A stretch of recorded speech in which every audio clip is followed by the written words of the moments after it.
अब जो जिस खबर पर हम लोग बात कर रहे थे, सनसनीखेज बनती जा रही जो खबर है, आईपीएस ने खुदकुशी की और उसके बाद उस मामले में जांच में जुड़े एएसआई ने भी खुदकुशी कर ली है। ये दलित समाज से आते थे, वो जाट समाज से आते हैं। पहले इनका परिवार अंतिम संस्कार के लिए तैयार नहीं था, अब राजी हो गया। हालांकि उसके लिए पुलिस को कोर्ट भी जाना पड़ा। और दूसरे, अब वो उनका परिवार कह रहा है कि जब तक इनके आईपीएस की फैमिली पर केस नहीं होगा तब तक हम भी अंतिम संस्कार के लिए राजी नहीं होंगे। कल उन्होंने बॉडी हैंडओवर नहीं की थी पुलिस को, वो पोस्टमार्टम के लिए वो बॉडी परिवार वाले अपने साथ ही ले गए थे एएसआई संदीप लाटर की। त्रिपाठी जी, क्या कुछ तो बहुत बड़ी बात है इसमें। ये मसला बेहद गंभीर है और एक तो अब इसकी सीबीआई जांच से कम में कुछ मामला नहीं निकलने वाला है, क्योंकि राज्य सरकार के अगर इतने अधिकारी एक दूसरे में गुत्थम गुत्था हैं और शुरू में ही कई बार कहा जाता है ना कि मानवता मर जाती है जब राजनीति घुस जाती है। इस मामले में ही जो पूरन चंद आईपीएस हैं, उनकी जो पूरन कुमार, उनकी जो पत्नी है वो आईएएस हैं, ये भर नहीं है, वो जापान सीएम के साथ दौरे में थी। इतना उनका मतलब एक्सेस था पावर कॉरिडोर में, लेकिन इसको दलित बनाम घोषित कर दिया गया। जब ये हुआ तभी समझ में आ गया था कि मामला बिगड़ गया है। अब अभी ये हुआ है, ये तो एकदम नहीं समझ में आता है। कोई भला खुदकुशी करके कहेगा कि फलाना खुदकुशी गड़बड़ हुई थी, इस वजह से हुआ था, ये भी नहीं समझ में आता है। इसका मतलब ये है कि जो हरियाणा में भयानक ब्यूरोक्रेसी में जो कुछ भी अंदर खाने सड़ गया है, गल गया है, गंध हो गई है, जितने तरह की गंदगी होती है वो सब है, वो दिख रही है। मुझे लगता है सीबीआई को जांच करनी चाहिए। इसमें कई बड़े अधिकारी, कई बड़े नेता इसके लपेटे में आ सकते हैं, आने देना चाहिए, क्योंकि ऐसे मामले जब दब जाते हैं ना तो जनता का भरोसा ये हमेशा के लिए किस्सा भर बन के रह जाएगा। कोई कुछ सुनाएगा, कोई कुछ सुनाएगा। तो कुछ आना जरूर, सच आना चाहिए। अब देखिए जो सिस्टम की प्रॉब्लम, एएसआई जिन्होंने खुदकुशी की वो अपने सुसाइड नोट में लिख के गए कि डीजीपी शत्रुजीत कपूर, जिनको उनके पद से हटा दिया गया, छुट्टी पे भेज दिया गया, बड़े ईमानदार अधिकारी हैं। उन्होंने वो जो दूसरे अधिकारी हैं बिजरानिया, जो एसपी थे रोहतक के, उनको शिफ्ट कर दिया गया है। ये आईपीएस पूरन कुमार की फैमिली के प्रेशर में, वो उनके लिए भी कहा कि वो भी बड़े ईमानदार आदमी थे। और अब कोई प्रकरण होता है तो आरोप तो कहीं कोई आता है ना, भाई ये केस था, इस केस में ये पक्ष ये कह रहा था, ये पक्ष ये कह रहा था, ये इनको ये डर था, इनको ये डर। अभी कुल जमा 2.5 लाख रुपए का मामला साबित हो रहा है, अभी तक कोई और आरोपी नहीं है। एडीजी लेवल का अधिकारी आत्महत्या करता है, उसकी पत्नी आईएएस है, भाई उसका आम आदमी पार्टी का विधायक है, पूरी तरह से बड़े बड़े नेता दरवाजे पहुंच रहे हैं। देखिए, ये मसला वो नहीं है जो दिख रहा है, इसमें जाति डालकर उस बड़े गंभीर मसले को दबाने छिपाने की कोशिश हो रही है। इसके पीछे कोई ऐसी गंध है जिससे ये परिवार भी डरता है, जो आईएएस आईपीएस फैमिली है, जो एस्टेब्लिशमेंट है वो भी डरता है, और इसीलिए इस मामले की जांच नहीं हो पा रही, इसीलिए सामने नहीं आ पा रहा। वरना ये कौन सी बात हुई कि आप कहेंगे कि हम अंतिम संस्कार नहीं करेंगे जब तक उसको न भेज दिया जाए, उसको न भेज दिया जाए। आपने 10 के नाम लिख दिए। कमाल की बात है, जिनके नाम भी लिखे और जो है भी, उसमें भी कई पिछड़ी जाति के और कई दलित हैं। तो आप जब जाति में इसको बांधने की कोशिश करते हैं तब लगता है कि कुछ और है जिसको ढांकने की कोशिश की है। और भारत में देखिए ये खतरनाक तो हो गया है कि कुछ भी है उसमें जाति डाल दो, दलित डाल दो, उसके बाद देखिए आप सारा मामला पलट जाता है। कोई जो ढंग की बात है वो भी आदमी नहीं कर पाए। इसमें उस फैमिली के लिए मैं कहना चाहता हूं, उनके परिवार का सदस्य गया,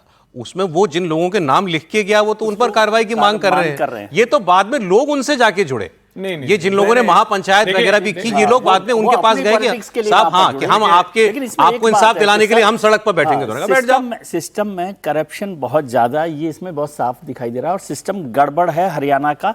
इसको बड़े पैमाने पर देखना चाहिए, और मुख्यमंत्री जी ने भी मेरे हिसाब से तो देरी की इस सिस्टम में, थोड़ा सा उनको आगे आना चाहिए था। लेकिन अभी पॉलिटिक्स कहाँ पर हो गई है कि सर ये अब वहाँ हरियाणा की राजनीति इस दोनों मसले पर दलित वर्सेस जाट हो गई। और मुझे बताया गया कि जो माननीय राहुल गांधी जी वहाँ गए थे शैलजा जी के साथ पूरन कुमार के घर पर, उसको लेकर जो कांग्रेस के नेता हैं, क्या भूपेंद्र हुड्डा साहब, वो काफ़ी नाराज बताए जाते हैं। और उन्होंने ये भी कहा कि भाई समझ में नहीं आता हमारी पार्टी लीडरशिप को कि दलित के बाकी जो लोग हैं वो जाट हैं वहाँ पर, और हरियाणा की सबसे ताकतवर जो समाज है वो जाट समाज माना जाता है। तो ये लग रहा था वो जो जिन पुलिस वालों के नाम उन्होंने लिए 13-14, उसमें शायद कोई जाट अफसर भी हो। हाँ। जैसे वो एसपी शायद जाट है। हाँ, अब इनने तो आत्महत्या ही कर ली है जो जाट अधिकारी हैं। देखिए, जिनके नाम आए हैं उनमें 3 पुलिस अधिकारी वो हैं जिनको आप दलित समुदाय से दलित हैं।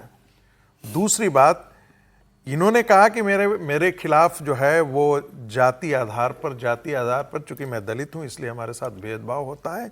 ये मामला लेकर के ST SC कमीशन भी गए थे, वहां से मामला रिजेक्ट होकर के आया।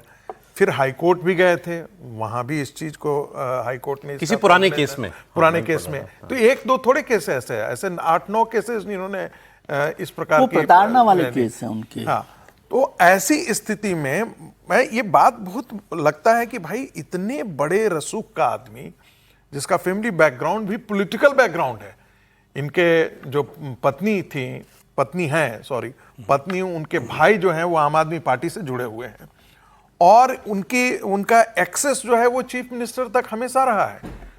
एडीजी का स्तर का आदमी 8 पेज का सुसाइड नोट लिखे, देखिए कोई आदमी आत्महत्या करता है तो वो साइकोलॉजिकल डिसऑर्डर की अंतिम परिणति होती है। बिल्कुल ठीक, समझ रहे हैं कि नहीं? दूसरा आदमी जो कह रहा है वो कह रहा है हम करप्शन के खिलाफ हम अपने आप को गोली मार रहे हैं। उनको किस बात का डर था? इनको किससे डर था? ये नहीं समझ में आ रहा है। वही समझ में नहीं आता है। इसका मतलब है कि तंत्र में कुछ दाल में बहुत काला है या पूरा दाल काला है, कुछ न कुछ तो इसमें है एएसआई जिसके बारे संदीप में लाठर ने होना आत्महत्या की, इसका मतलब उनको भी किसी से डर था। हाँ, कुछ तो बिल्कुल सारा ही गड़बड़ है ना बिल्कुल। मामला। आप किससे डर रहे हो?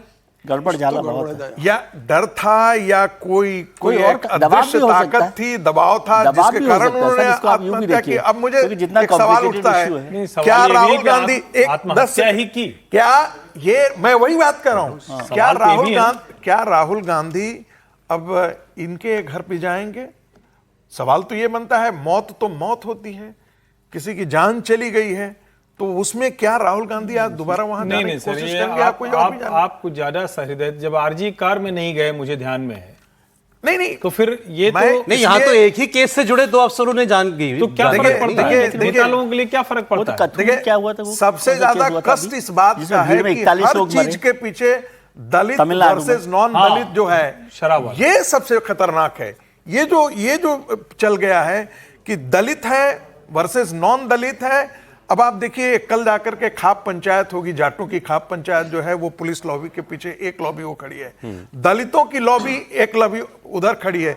तो जो काम राहुल गांधी चाहते थे वही काम तो हो रहा है। सर, इसमें आईएएस लॉबी, आईपीएस लॉबी भी है। वो भी है, नहीं, वो भी है, वो भी है। वो भी है। नहीं, लेकिन मामला कितना बड़ा है सर कि प्रधानमंत्री को हरियाणा का दौरा कैंसिल करना पड़ा। अभी 1 साल हो रहे थे सीएम साहब को, 17 तो तारीख पीएम गए नहीं उस कार्यक्रम में। और मुझे लगता है कि भारतीय जनता पार्टी के शीर्ष नेतृत्व को देखना चाहिए, ये मुख्यमंत्री के बस की बात नहीं है। अब ये मामला इतना बढ़ गया है और अब निश्चित रूप से भारतीय जनता पार्टी की प्रतिष्ठा भी जुड़ी हुई है कि भाई आपकी सरकार है, आपके मुख्यमंत्री है। अब मुझे लगता है कि अमित शाह जी, प्रधानमंत्री नरेंद्र मोदी को मामला देखना चाहिए कि हरियाणा का ये मामला कैसे निपटा जाए। अब जो जातिगत हो गया है कि भाई एक जाट बनाम दलित का मामला शुरू हो गया है और ये मामला और तूल पकड़े, क्योंकि अब जाटों ने कहा है कि हम हमारी खाप पंचायत बुलाएंगे इस मामले को लेके, दलित महापंचायत बुला रहे हैं, तो कहीं यह जातिगत संघर्ष का रूप न ले ले। मुझे लगता है उसके पहले ही वापस सरकार को हस्तक्षेप करना चाहिए।